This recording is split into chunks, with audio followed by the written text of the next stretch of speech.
कंठी धरिला कृष्णमणी अवघा जनी प्रकाश काला वाटो एकमेका वैष्णवनिका संभ्रम वाकुलिया ब्रह्मादिका उत्तम लोका दाखवू तुका म्हणे ओ मंडळी आम्ही बळी वीर गाढे काला वाटो एकमेका वैष्णवनिका संभ्रम विठ्ठला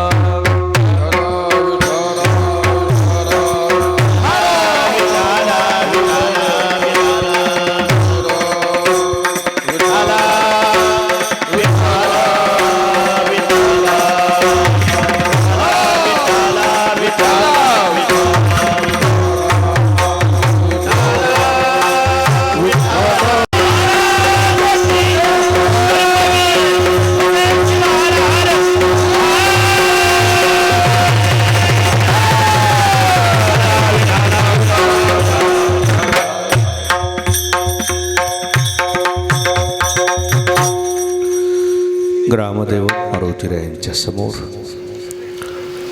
आज आपल्या पिंपराळ्यामध्ये समस्त ग्रामस्थांच्या अथक परिश्रमातून आयोजित सुरू असलेला हा अखंड हरिनाम सप्ताह समारोपाकडे वाटचाल करत आहे।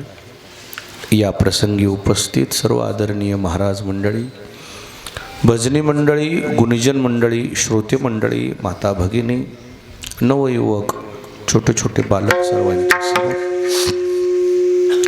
सर्वांच्या पाठांतरातला अभंग जगद्गुरु तुकोबारायांचा काल्याच्या प्रकरणातला सेवेकरता घेतलेला आहे। सद्गुरु मोतीराम महाराजांच्या मोठ्या महाराजांच्या आशीर्वादाने सर्वजण मिळून सेवा करू। विठ्ठला विठ्ठला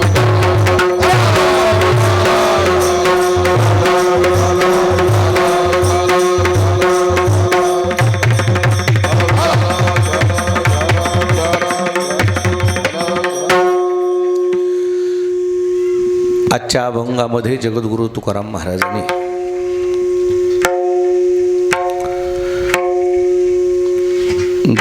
गळ्यामध्ये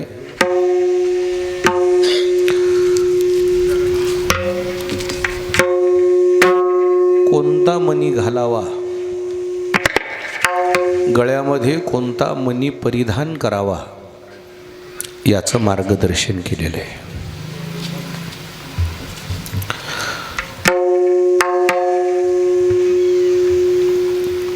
जेवढ्या मायमावल्या कीर्तनात बसलेल्या आहेत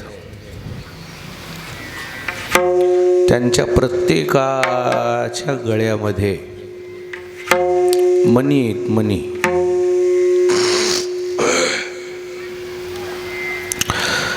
स्वस्त कोणते मणी आहेत आणि महाग कोणते मणी आहेत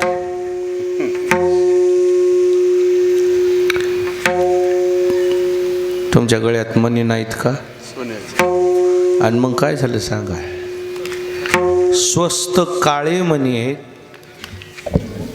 आणि महाग पिवळे।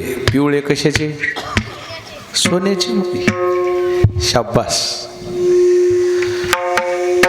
बरं मला सांगा, महाग मण्यानं गळा शोभून दिसतंय की स्वस्त मण्यानं शोभून दिसतंय? आता उत्तरच नाही तुमच्याकडे। म्हणायला जाओ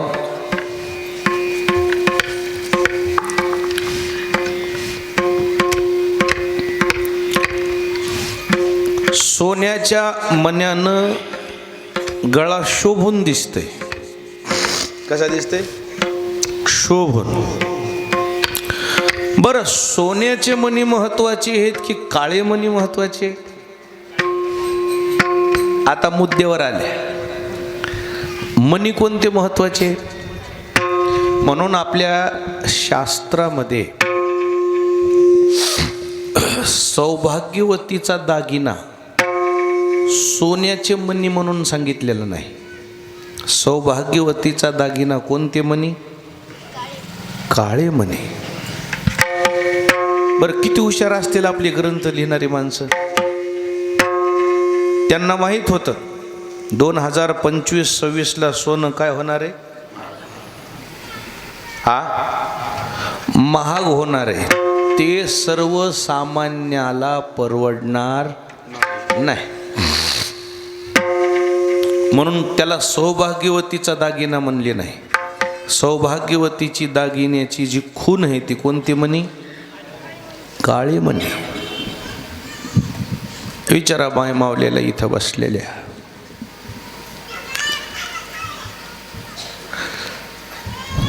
सोन्याचे मणी आणि काळे मणी या दोन्ही पैकी कोणते मणी गळ्यात असल्यावर सवासनीला कुंकू लावती समोरची बाई? काळे मणी पाहिजे. जोपर्यंत गळ्यामध्ये काळे मणी आहेत तोपर्यंत तिला समाजामध्ये किंमत आहे. मग ती सुहासिना असू द्या, लग्न असू द्या, सप्ताह जरी असला तर काकण बांधायचं तरी बी कोणते मणी पाहिजे? काळे मणीच पाहिजे. सत्यनारायण असू द्या, भूमिपूजन असू द्या, अजून एखाद्या देवाची कुठं स्थापना असू द्या, कोण्या बाईला किंमत आहे? काळ्या मण्यालाच किंमत आहे. काळे मणी मौल्यवान नाहीत असं म्हणता येत नाही. सोन्याची मणी मौल्यवान आहेत आणि काळे मणी त्याचं मोल करता येत नाही, अमूल्यवान कसे ते. म्हणून ते जे असतेत ना कुठं बी एखाद्या सभेला वगैरे गेल्यावर महिला मंडळी बखळ असल्यावर ती सभा संपल्यावर ते माणूस माईकमध्ये काय म्हणते? आपापल्या कोणत्या वस्तू सांभाळा? मौल्यवान वस्तू सांभाळा. मग सोनं चोरीला जाते की काळे मणी चोरीला जाते? काय चोरीला जाते? सोनं चोरीला जाते. काळ्या मण्याला कोणी नेत नाही. हा काळा मणी जो आहे सौभाग्यवतीचा दागिना आहे. आता बऱ्याच महिला मंडळी गरिबी परिस्थितीनं सोनं घेऊ शकणार नाही तिथून पुढे. नसलं तर नसलं, सोनं कशा करता पाहिजे आणि काळे मणी कशा करता पाहिजे. सोनं हे उष्णता वाहक धातू आहे. पायामध्ये जोडवे चांदीचे, हातातल्या त्या बांगड्या आता हे काय ह्या चांदीच्याच आहेत. ह्या काय म्हणा ह्याला पाटल्या काहीतरी म्हणतात नाही, दंडकडे म्हणतात. इथं घालते त्याला दंडकडे म्हणतात. हे इथलं म्हणाले मी. ते काकण आहे. चांदीचं काकण, चांदीचं मनगटात. इथं सोन्याचे दंडकडे, सोन्याचे नाही चांदीचे जोडवे, चांदीचे. हे चांदीचेच का घालतात? जोडवे सोन्याचे घालता आले असते ना. चांदी हा उष्णता वाहक धातू आहे आणि स्त्री जातीला उष्णता गरजेची कशा करताय? त्याचं कारण असं आहे, स्त्री जात जी आहे ना घरात आहे, तिला ऊन लागत नाही जास्त. माणूस जसं बाहेर फिरून येते, मंदिराकडे पाया फडायला जाते, इकडे तिकडे हिंडते, वट्यावर बसते, त्याला ऊन लागते. त्याला ड जीवनसत्व म्हणतात. इंग्लिशमध्ये काय म्हणावं त्याला? डी म्हणावं ना. हे स्त्री जातीला कमी मिळते. आणि हे स्त्री जातीला का कमी मिळते? ती घरातच कोंडून आहे ना. पहिल्या लादणीच्या भिताड आहेत का तुमच्या? तर लादणी आहेत का? आता पाहिले असतील. किती भिंती होत्या शिवाजी महाराज? लादणी मोठ्या भिंती केवढ्याला होत्या? 2-2 हाताच्या भिंती होत्या पहिल्या.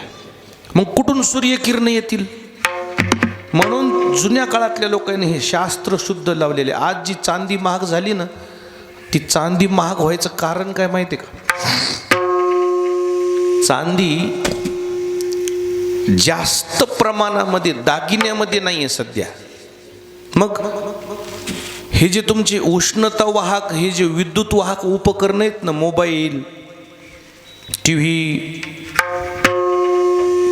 कम्प्युटर, लॅपटॉप, ह्याच्यामध्ये चांदीचा वापर असतो. तुम्ही मध्ये नका कधी कधी खोलून बघितलं का? असं डाग देता वेळे असते काहीतरी, म्हणतात त्याला कथील का काहीतरी, अशा डाग द्यायच्या मिशनी असतात ना, तिथं चांदी वापरली चालली आहे सध्या. म्हणून चांदी महाग झाली. चांदी हा या महिला मंडळीसाठी दागिना का आवश्यक आहे? जुन्या काळात लहान लेकराला एक होते. लहान लेकराला कशामुळे होते? हे पोटात आहे तर त्याला उष्णता कमी मिळालेली असते, ऊन लागत नाही ना. बाहेर आलं की लहान आहेत तवरच दागिने आहेत चांदीचे का मोठं झाल्यावर बी आहेत? लहान आहेत तवरच का आहेत? कारण त्या गर्भातून आलेल्या बाळाला काही आजार झालेले असतात. उष्णतेमुळे, उष्णता कमी पडल्यामुळे त्या गर्भाला चांदीची दागिने का घातले जातात त्या बाळाला? त्याचं कारण त्याला उष्णता जास्त मिळावं म्हणून. नाही बघा तुम्ही, त्याला हे झाले असतात, न्यूमोनिया झाला, सर्दी होती, त्याला असं एखादा नवज्वर का काय म्हणतात इकडं ना, ज्वर निघाला म्हणतात ना, जार निघाला म्हणतात ना खेड्यातल्या काय, जेर म्हणतात. जार ते पाणी प्यायचं वाटते, ते जेर निघाला. हे जे सगळे प्रकार आहेत ना, हे कशा करता सांगतो मी तुम्हाला. विज्ञान आणि आपल्या पूर्वजानं केलेली सांगड कशी घातली. बघा ना, लेकरला दागिने कसे असतात, चांदीचेच वाळे, चांदीचेच बिंडले, चांदीचेच कमरेला साखळी, चांदीचेच गळ्यामध्ये ते गजगा होता पहिला, सरी. हे चांदीचे कशा करतात? ह्याला उष्णता मिळावं. स्त्री जातीला आणि अर्भकाला म्हणजे छोट्या बालकाला उष्णतेची गरज आहे म्हणून ही धातू वापरले जायचे. आता ही बाईची जात जी आहे ना, स्त्री जात आहे ना, ह्याला हे दागिने कशामुळे असतात? उष्णता वाहत असते. ह्याला उष्णता कमी मिळते ना. घरात मरमर कामं करीतच बसावं लागते. केव्हा बी 2 टाईम, सकाळी कोवळवून यायच्या अंगावर पडतच नाही. का पडत नाही? चहान पाणीन स्वयंपाकन नाश्तान मातीन धोंडे ह्याच्या मग कामं असतात. कुठून ह्यांना जीवनसत्व मिळेल म्हणून हे काढलेलं आहे. असं हे मी दागिन्यावर का बोलतोय त्याचं कारण आहे. मला मनी सांगायचे. मनी काय सांगायचे?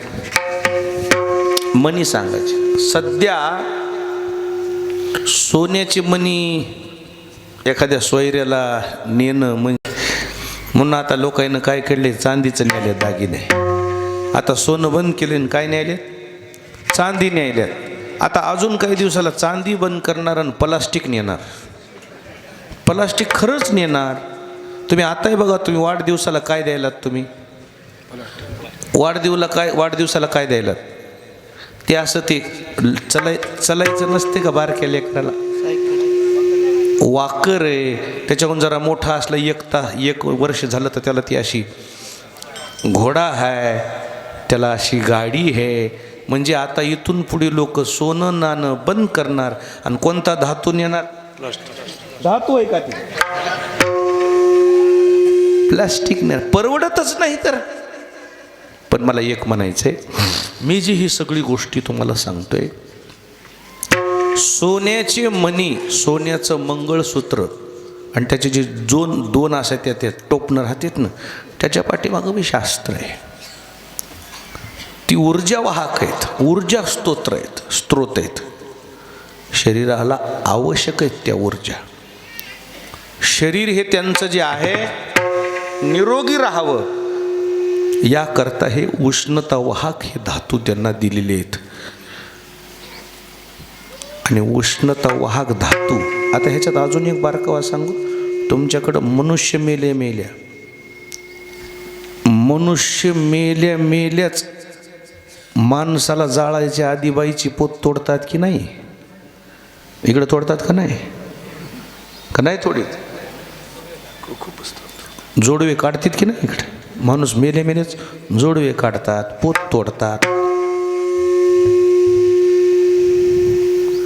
बांगड्या फोडतात, कुंकू पुसतात. हे तिची विटंबना नाही करत हे लोक. हे ते कशा करतात, ह्या ज्या उष्णता वाहक वस्तू आहेत ना, ह्या गर्भातल्या बाळा करतायत. हे सगळं कशा करतायत? हे सगळी उष्णता, हे निरोगी काया, हे निरोगी शरीर, हे जे सगळं उष्ण जोडवे पायातच का घालायचे? इथं घालायचे ना. पृथ्वीची उष्णता इथून घेते मध्ये. ही पृथ्वीची उष्णता हे जोडवे इथून घेतात. कुठून? पायाच्या नखातून. हे उष्णता वाहक बोट आहे. हे अंगोठ्याच्या बाजूची जी बोट आहे का, त्याच्यामध्ये खरी उष्णतेचा स्रोत घ्यायची. आणि म्हणून अजून बी एक गोष्ट तुम्ही ऐका, अजून बी काय म्हणतात माहिती आहे का नाही बाया, सून जर आणायची असली ना, सून अंगठ्याच्या बाजूचं बोट मोठं राहावं म्हणतात. इकडे म्हणतात का नाही, तुम्हाला नसेल माहीत. आणि असं म्हणतात घरी आल्या आल्या ती काय होती, कारभारीन होती. कारभारीन ते उगं मनवा आहे, त्याचा अर्थ तसा नाही आहे. हे बोट मोठं राहावं म्हणजे ही उष्णता जर हिनं ह्या पृथ्वीची जर ह्या बोटानं घेतली तर हे बाळासाठी चांगलं आहे, लेकरासाठी चांगलं आहे. उष्णता वाहक बोटही आहे. अजून बी अंगठ्याचं बोट ज्याचं मोठं आहे का, ते माणूस कमी बिमार पडते. बायाचं म्हणाले मी, गड्याचं म्हणे ना. उष्णता वाहक हा धातू आहे चांदी, उष्णता वाहक हा धातू आहे सोनं. परंतु हे जरी असलं तरीही सौभाग्यवतीचं लेणं म्हणून ना चांदीला महत्त्व आहे ना सोन्याला महत्त्व आहे. कोणत्या मण्याला महत्त्व आहे? काळ्या मण्यालाच महत्त्व आहे. विठाला विठाला.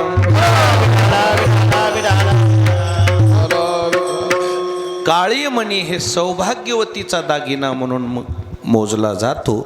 तसं आमच्या जीवनामध्ये कृष्ण नावाचा मणी कंठामध्ये धारण करणं हा सौभाग्यवतीचा दागिना म्हणून म्हटलेला आहे.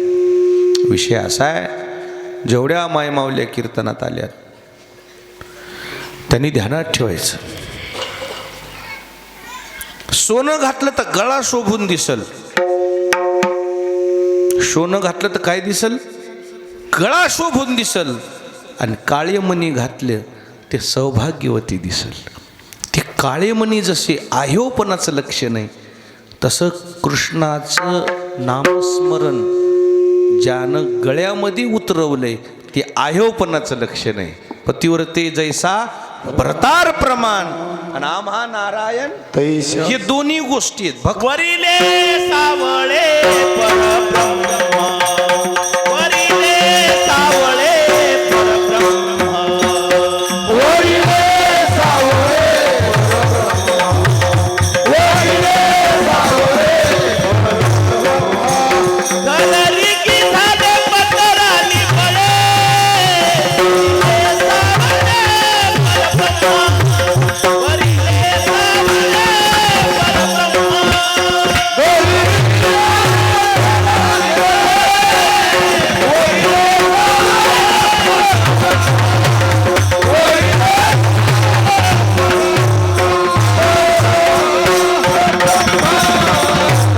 घररिघी झाले पट्टर आणि बळे आणि वरिले सावळे.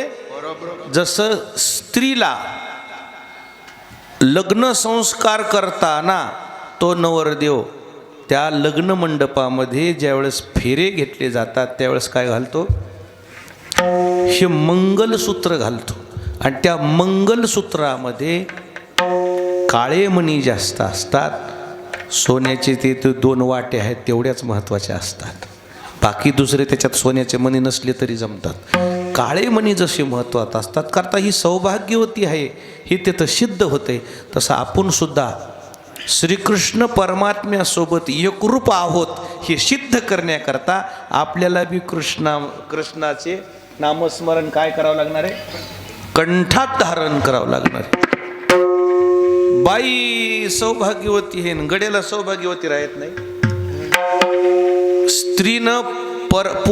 स्त्रीनं पतीसोबत ते सूत्र गळ्यामध्ये घातलं पतीनं म्हणजे ती सौभाग्यवती आहे, मंगळसूत्र. तसं पुरुषानंही मंगळसूत्र घालावं ना.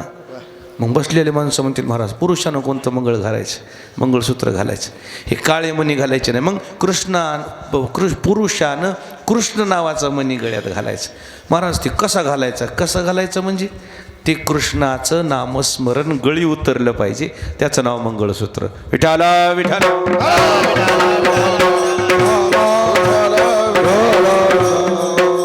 आणि म्हणून कंठी कृष्णमणी नाही अशुभते वाणी. ज्यानं कृष्ण नावाचा मणी गळ्यात घातलाय त्याची वाणी त्यानं अशुभ बोलायची नाही. ज्यानं भजन करायचं ठरविलेनं त्यानं बडबड करायची नाही. विठाला विठाला.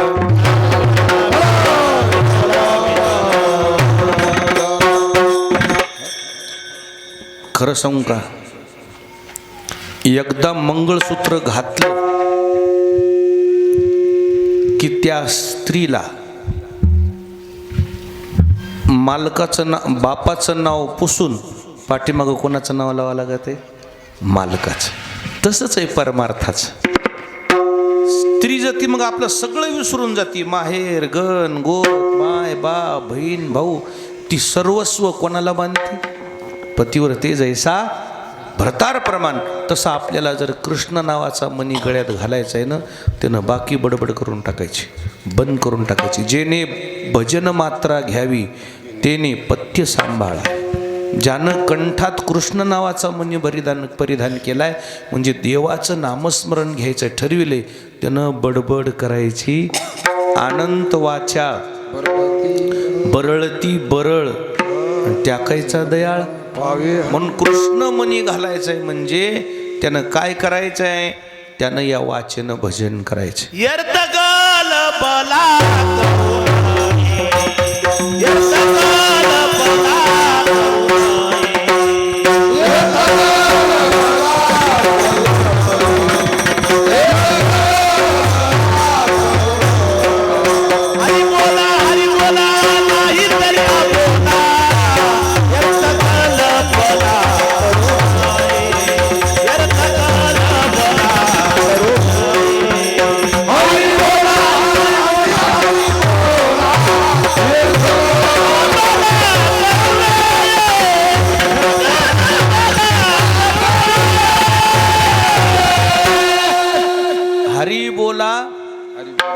हरी बोला नाही तरी आबोला आणि व्यर्थ गलबला. ज्याला लग्न झालेली जी बाई असते ना, संक्रांतीला फिरली ना कोण्या गावाला, ते कोण्या घरी काय देत? वाण देत. गेल्या बाया काय म्हणतात? तिला नाव घ्या म्हणतात. हो मग ती कोणाचं नाव घेते? हे महत्वाचं आहे. कोणाचं नाव घेते? मालकाचंच नाव घेते. तर त्या व्यतिरिक्त कोणाचं नाव घेते का? मग आपल्याला मालक असेल की कोणी नाही का? मोकारच आहेत आपू. मग त्याचंच नाव आहे कंठी धरला कृष्ण म्हणे. ती सुहासीन स्त्री नाव घ्या म्हणलं की ती पटकन मालकाचं नाव घेते.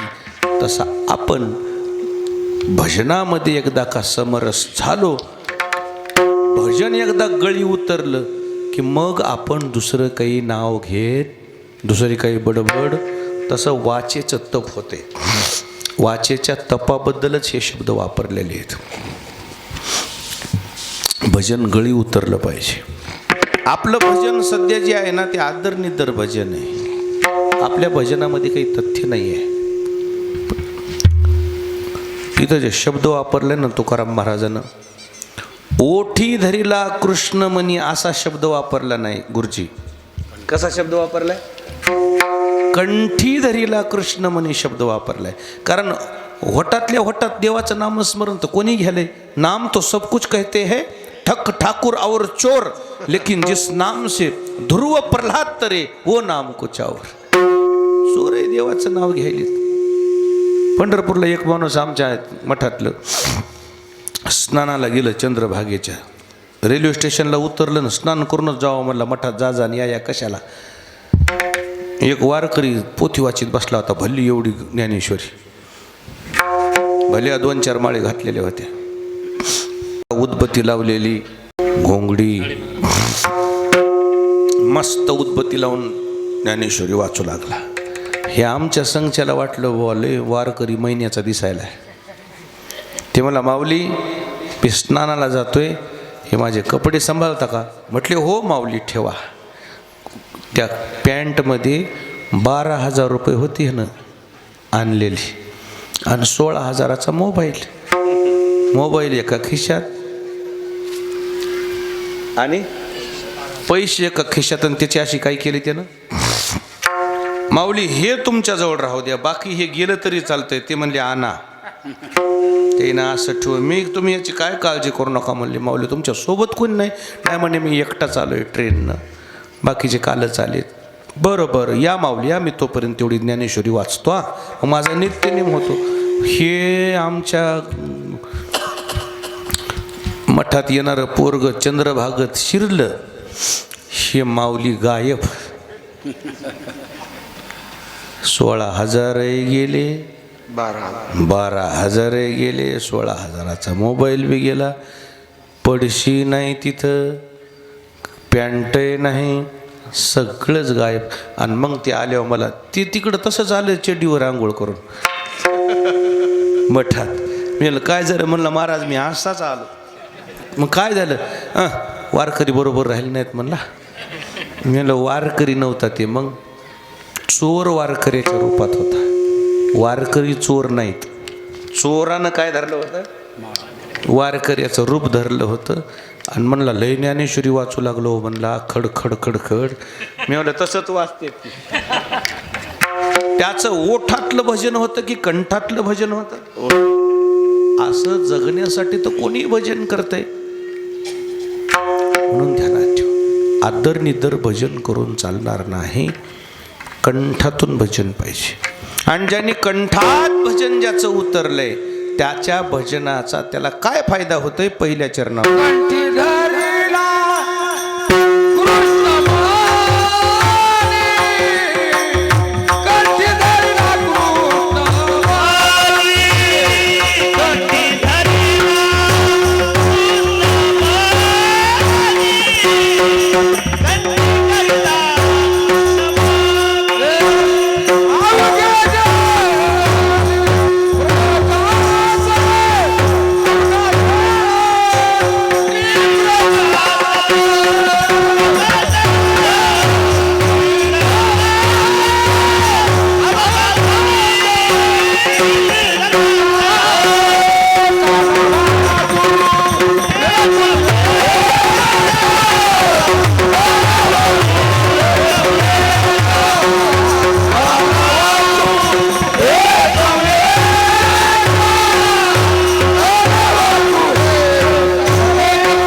पांढरी 4चा स्वर आहे ते. तितक्या ताकदीनच म्हणावं लागते, नाही तर मग अपस्वर होते. कंठी धरिला कृष्णमणी. भजन गळी उतरलं की अवघा जनी या प्रकाश या शब्दाचे 2 अर्थ आहेत. एक पहिला अर्थ आहे अवघा जनी प्रकाश, म्हणजे जगतामध्ये प्रकाश या शब्दाचा अर्थ आहे कीर्ती. माणसं म्हणतात ना काय दिवे लावणारे, आम्हाला माहीत आहे. दिवा म्हणजे काय? त्याचा लय उजेड पडला माणसं म्हणतात ना. उजेड या शब्दाचा अर्थ काय? पहिली गोष्ट ज्याचं भजन गळी उतरले त्याचं जीवन कसं होते? कीर्तिमान होते. हा एक अर्थ आहे. दुसरा एक अर्थ आहे अवघा जनी प्रकाश या शब्दाचा अर्थ आहे अवघा म्हणजे जगतामध्ये, प्रकाश म्हणजे उजेड, आणि प्रकाश या शब्दाचा अर्थ आहे ज्ञान. प्रकाश या शब्दाचा अर्थ काय? ज्ञान. आणि ज्ञान या शब्दाचा अर्थ आहे देव. ज्ञान या शब्दाचा अर्थ काय? देव आहे. म्हणजे त्या साधकाचं भजन जर गळी उतरलं, कंठातून सुरू झालं, त्याला जगत जगत न दिसता त्याला जगतामध्ये काय दिसतो? काय त्या मुरले वेगळे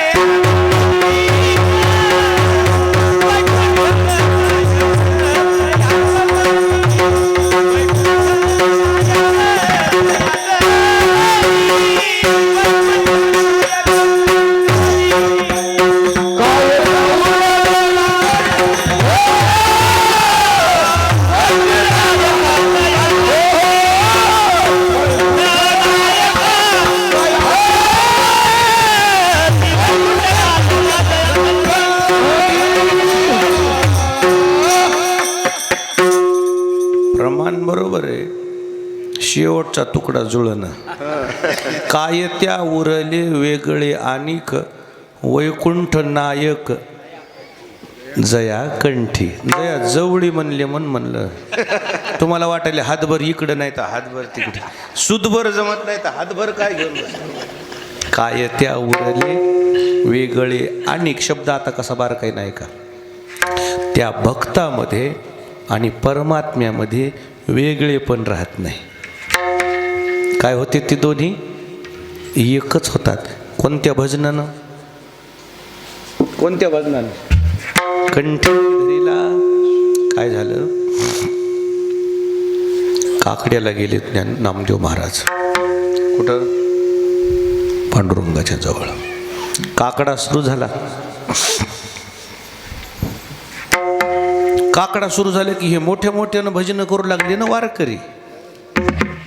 कशानं भजन करू लागले? काकड्यावाले, रामायणावाले, वरचा भोंग्या लावा म्हणतात, वरचा. आणि हे झोपलेले माणसं म्हणतात काय कर कसा लावले रे. ते काय होतंय, आमच्यामध्ये कॅटेगरी आहेत. विठाला विठ्ठल,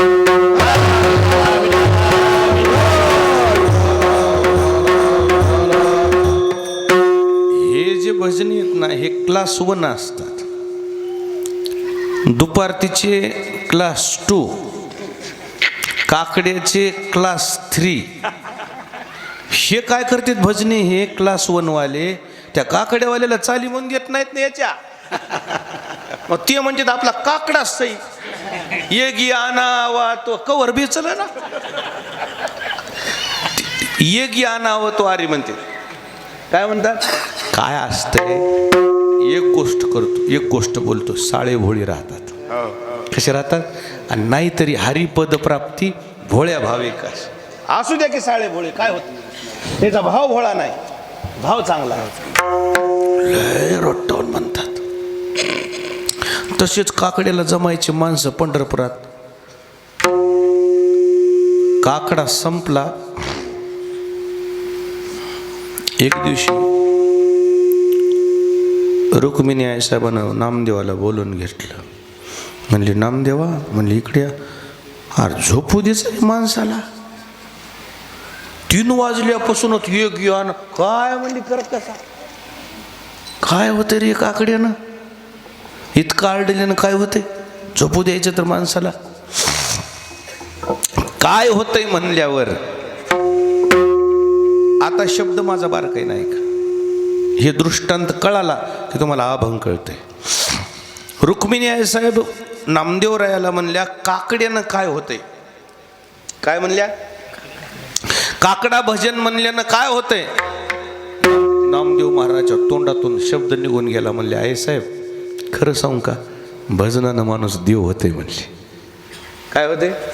आम्ही येडे नाहीत म्हणला 3 वाजल्यापासून आरडायला, पण आम्ही 3 वाजल्यापासून जे असं बेंबीच्या देटापासून ओरडतो ना, हे आमचं भजन लोकांना चांगलं म्हणावं म्हणून नाही आहे, देवानं आम्हाला पदरात घ्यावं म्हणून भजन करतात म्हणले.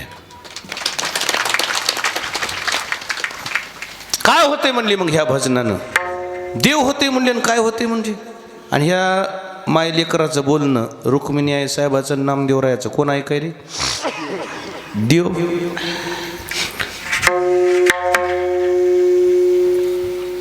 रुक्मिणी आई साहेब म्हणल्या देव होते, पण तुम्ही देवाची काही तुम्हाला प्रचिती आली का? येईन ना म्हणले आज न उद्या. आजच कशी येईल म्हणले?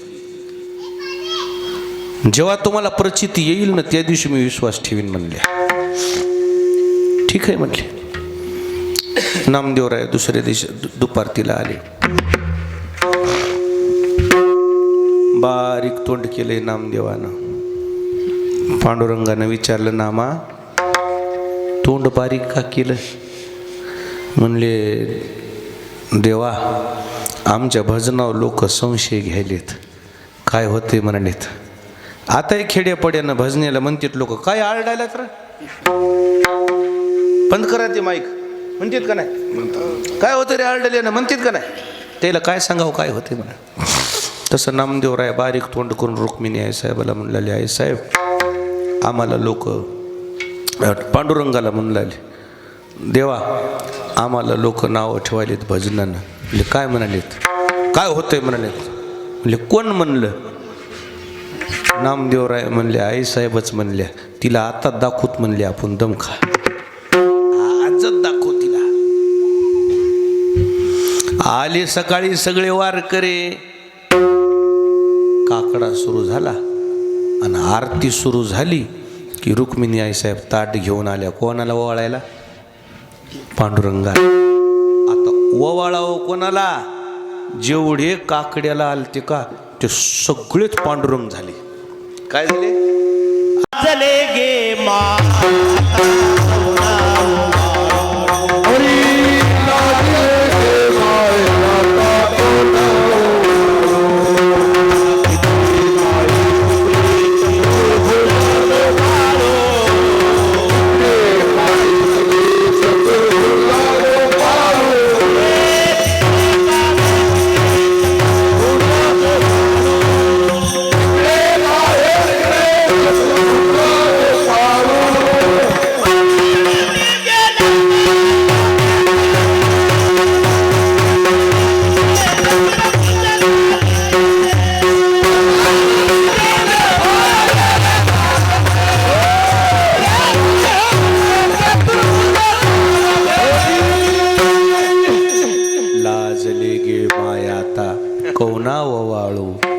जिकडे पाहे तिकडे चतुर्भुज, मुर्दुंग्या चतुर्भुज, विनेकरी चतुर्भुज, विटेवरला परमात्मा, भजने आणि सगळे सारखेच लागली दिसायला.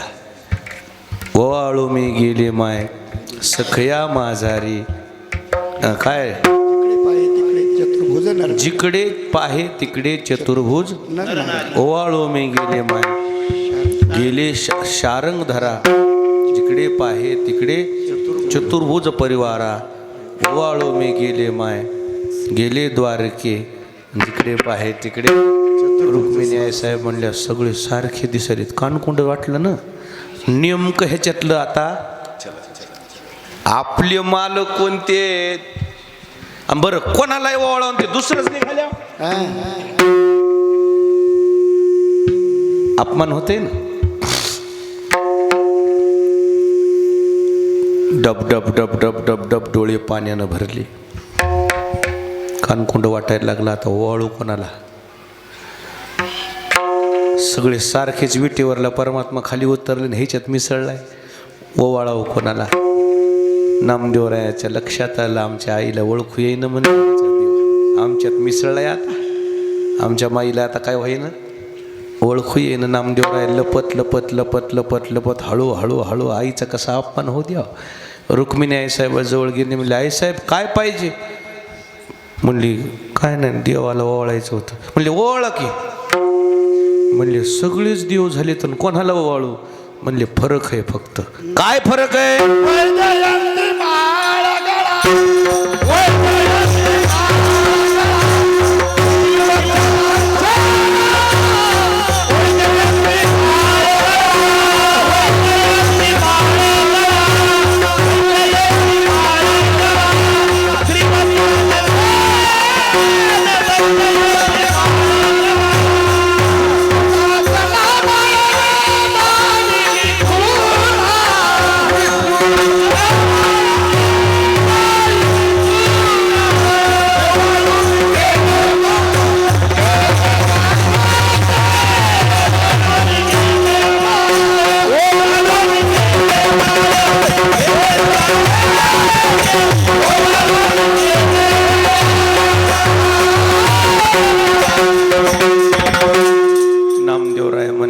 साहेब,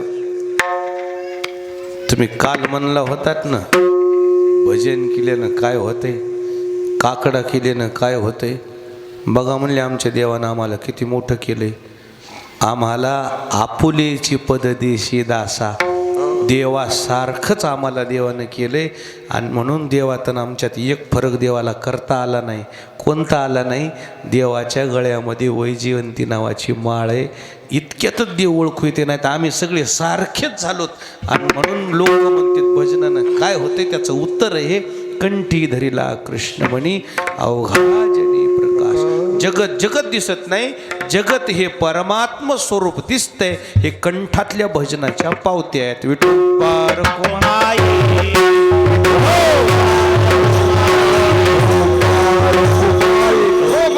आणि म्हणून आजपासून भजन आदर निदर करायचं. कसं करायचं नाही समजलंच नाही तुम्हाला. भजन कसं करायचं होय. नवरी वाट लावताना नवरीची आई आणि वाड्यातल्या बाकीच्या बाया सारखंच रडतात. आता कसं उजडायले, आई कशी रडते कंठातून, आणि वाड्यातल्या मूळ मूळ मूळ मूळ मूळ मूळ. तशा आपल्या भजनाच्या पद्धती झाल्यात. साधूस आई रडणं म्हणजे साधू संताचं भजन आहे. वाड्यातल्या बायाचं रडणं म्हणजे आमचं भजन आहे. धड माणूस भिजन आणि मन किव पाऊस पडायले. असं भजन काय करावं. भजन ती ओंगळवाणी नरका जाणे. आपल्याला कंठातून भजन करायचे. आणि म्हणून या भजनाचा महिमा शब्दात वर्णन करता येत नाही. भगवान गोकुळात प्रगट झाले. गवळणी गोपाळ गाई यांच्याकरता अनेक प्रकारच्या लीला केल्या. दहीदूध तुपलोनी खाऊ घातले. उरलेल्या वेळात खेळ खेळले. शिदुऱ्या जमा केल्या. शिदुरीचा काला गोपाळांना वाटप केला. आपल्याला मिळणारे शांत बाळगा. दरवर्षीप्रमाणे कार्यक्रम चालू आहे. आपल्या परमार्थातले आमच्यासाठी नेहमी जेवणाची वगैरे व्यवस्था करणारे आमचे बाबारावजी कदम याला 10 दिवसाखाली देव आज्ञा झाली. मनुष्य जीवन आहे. वय बी झालं होतं.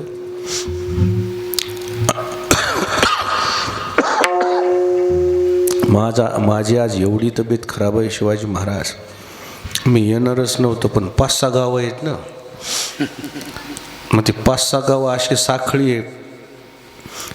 ते सगळेच लोक नाराज होते. घंटा जाऊ म्हटलं. तुम्हाला असा आवाज कधी आला का याच्या आधी? माझा नाहीच आला. माझी बरोबरच नाही तब्येत. पण तरीही ह्या लोकांना असं वाटते महाराजाची तब्येत बरोबर. त्याला काय झालं, रोग या आला म्हणजे मोर रोग आल्यावर तुम्हाला चांगलं होईल. मी काय आता घरी जात नाही. मी पहिले बोललो होतो की यंदा साल मला नेऊ नका. जागेहून हात जोडा, मला जायला परवानगी द्या. भगवान श्रीकृष्णाचा जो काळ आहे तो आपल्याला प्रत्येकाला प्राप्त व्हावा या ठिकाणी देवाला प्रार्थना करतो आणि थांबतो. पुढच्या वर्षी 50 वर्ष होत आहेत आपल्या सप्त्याला. सुवर्ण महोत्सव आहे. आणि सुवर्ण महाग झाले म्हणजे त्याच्यामुळं ते सुवर्ण जसं महाग आहे तशा काही गोष्टी जपून काम करणं गरजेचं आहे. असा सुवर्ण महोत्सव करायचा 10 खेडे म्हणले पाहिजे. इथून महागा असा कार्यक्रम आम्ही बघितला नाही. असा कार्यक्रम रोज रोज नसते. ते जन्मात एकदाच येते सुवर्ण महोत्सव. दोनदा येत नाही. कोणाच्याच येईन तर काय खरं आहे माणसाचं. म्हणून जरा सगळ्या लेकी बाळी, सगळे गण गोत सोयरे धायरे, आजूबाजूचे गावं सगळ्याला आमंत्रण द्यायचं. पद्धतशीर कार्यक्रम करायचा, छान कार्यक्रम करायचा. त्याची तयारी आताच करावी लागते. आता हळद निघाली की तयारी सुरू करायची. 10 क्विंटल झाली हळद की किती घ्यायची मग त्याच्याकडून? 4-5 किलो. 1 क्विंटलाला 1 किलो घ्यायची. 1 क्विंटलाला 1 किलो दे म्हणा बुवा मारुती करता.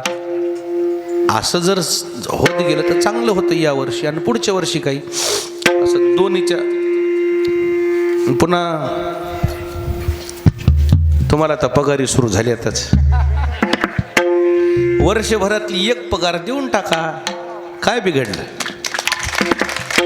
कारण सुवर्ण महोत्सव म्हणल्यावर सोन्यासारखी माणसं येणार की हो, काय येणार, त्याच्या तसं करता आलं पाहिजे. अशा पद्धतीनं कार्यक्रम छान नियोजन करा. अंतःकरणातून आपल्याला सर्वांना शुभेच्छा देतो आणि थांबतो. ज्ञानेश्वर